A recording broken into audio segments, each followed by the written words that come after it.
The town of Maplewood had always been the kind of place where people left their doors unlocked at night, where kids rode their bikes until dusk, and where everyone greeted each other with a smile. But that all changed one fateful evening in late October.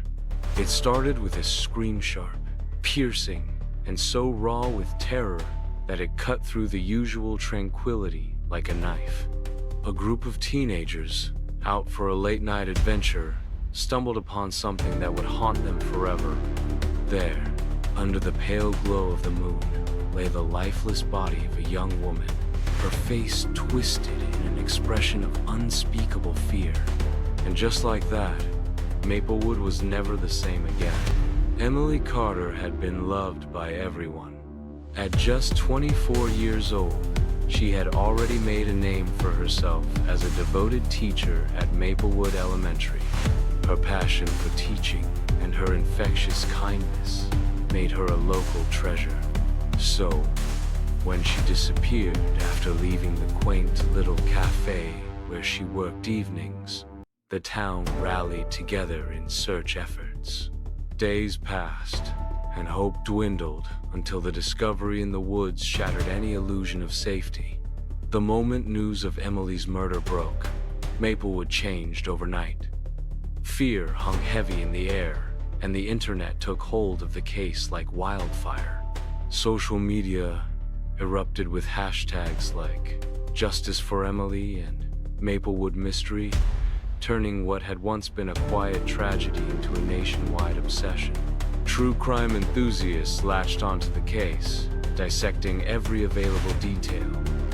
Online detectives examined her last known movements, searching for any anomalies. The cafe security footage showed Emily leaving alone, her bag slung over her shoulder, her eyes scanning the dark streets warily. Then, she was gone. No witnesses, no signs of a struggle, just a chilling mystery. And then, it got worse. Just days later, another body was found. This time, it was 27-year-old Jake Thompson, a local mechanic who had vanished without a trace. His body was discovered in the same woods, and the crime scene bore eerie similarities to Emily's. The town's unease turned to full-blown panic. A killer was among them. The Maplewood police held a press conference, but their words did little to ease the growing fear. We are actively investigating these tragic events and urge everyone to remain vigilant. If you have any information, please come forward. But to the residents of Maplewood, those words weren't enough. They wanted answers, and they weren't willing to wait. As the mainstream media caught wind of the escalating situation, investigative journalists and true crime podcasters descended upon Maplewood, hoping to uncover the truth. Meanwhile, social media sleuths scoured the internet for any clues that law enforcement might have missed. Conspiracy theories flourished. Some believed it was the work of a deranged stalker. Others whispered about a town secret that someone was willing to kill to keep buried. In a matter of days, Maplewood transformed from a sleepy town to a frenzied crime scene, with residents arming themselves, installing security cameras, and locking their doors before sunset. The more people speculated, the more theories surfaced. Was the killer someone they knew? A stranger passing through? Or worse, a neighbor hiding in plain sight? Then came the third attack. The victim, this time, survived. Barely. 22-year-old Madison Reed was walking home from her night shift when she heard footsteps behind her.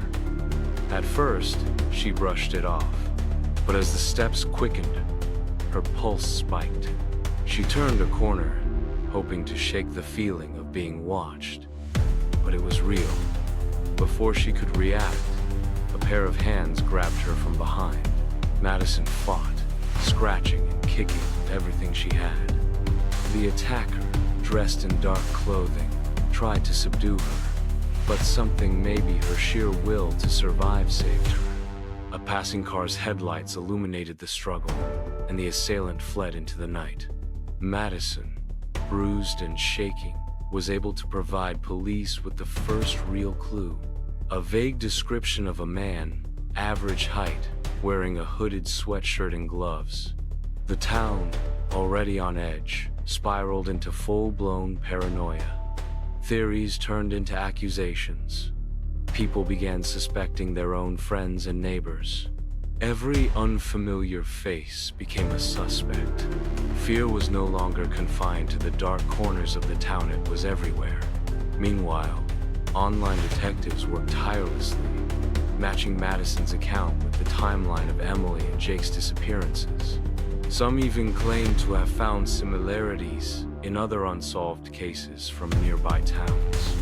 Was this the work of a serial killer who had just been waiting to strike again? Then, a breakthrough came from an unexpected source.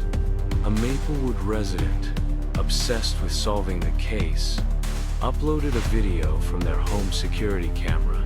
The footage, captured on the night of Emily's disappearance, showed a shadowy figure lurking near the cafe. Though the face was obscured, the posture, the gait, something about it seemed familiar. Police cross-referenced it with local CCTV and found another blurry clip of the same man near Jake's workplace on the night he went missing. The hunt intensified. Authorities, now under national pressure, scoured the town for suspects. They interviewed co-workers, questioned past acquaintances, and examined alibis. Then, they found him. A local handyman, someone who had blended so seamlessly into the fabric of Maplewood that no one had suspected him. His name was Daniel Owens, a man who had once fixed the leaky faucets of the very people now calling for his arrest. The evidence piled up. A search of his property revealed disturbing items, a collection of women's jewelry, a blood-stained hoodie, and most damning of all, Emily's missing earring tucked away in his garage. His arrest sent shockwaves through the town. People who had once trusted him were left grappling with the reality that a monster had lived among them. The trial was swift. The evidence was overwhelming. Witnesses testified about Daniel's erratic behavior in the weeks leading up to the murders. Psychologists painted a picture of a deeply disturbed individual who had hidden his dark urges for years. The jury took less than 4 hours to deliver the verdict. Guilty. Justice had been served, but Maplewood would never be the same. The town that once thrived on trust had learned a bitter lesson: evil doesn't always come from the outside. Sometimes, it grows right next door.